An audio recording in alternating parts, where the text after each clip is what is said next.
But so what are the treatments for this? Well, there are very many treatments. There's, of course, medications, and many parents ask me, well, will they get addicted to the drugs? And that's a very good question from the parents, because, you know, what they can get addicted to are the substances they may get used later on in life.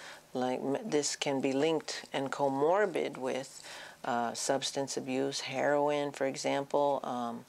In Chicago, Baltimore, and New York, heroin usage at this time is prevalent, very prevalent in those 3 states, and actually Chicago is #1.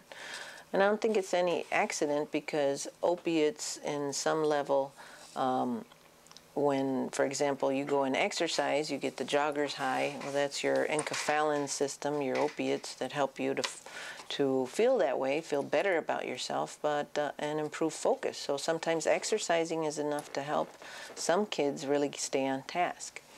But again, substance abuse is linked to it, and with these type of medications, you know, it's obviously a narcotic. It's very closely monitored by the state.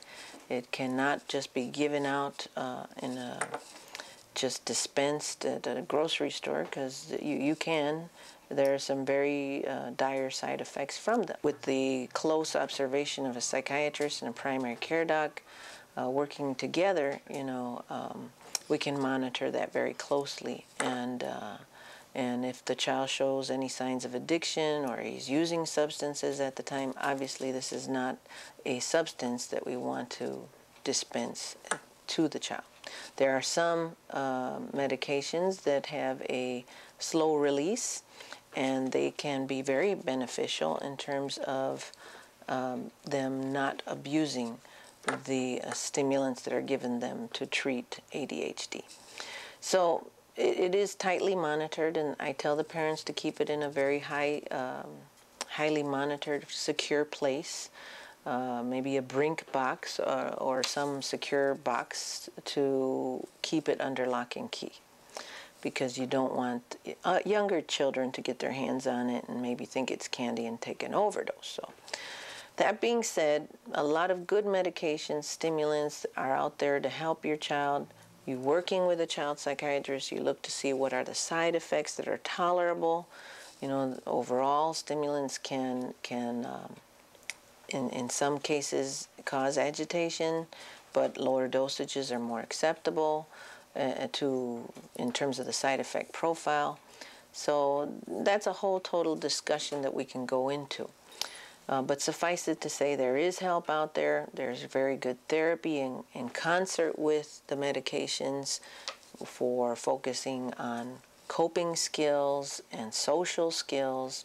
When children have this illness, they get into a lot of fights because they really don't perceive too well, you know, what the other person's intent might be sometimes, or, you know, facial gestures aren't picked up so often because they are a little bit distractible. The frontal lobe is not registering all these things completely. So running in through role playing, repeating to the child, you know, this shouldn't be done, you know, these are the consequences, and really empowering the child. Oh, you did a great job. I can't emphasize how important that is to build up the self-esteem of your child and let them know that, hey, you know, no one's perfect, but these are things you can do to improve yourself. Make sure to say good morning, thank you, teacher, what can I do for you? The simple manners can take a child a long, long way, you know. And again, with ADHD, it's a life prevalence it's prevalent throughout a child's life and on into adulthood. And as I said in an earlier talk, the adult tends to switch from job to job, sometimes from relationship to relationship, because there are conflicts that can come up.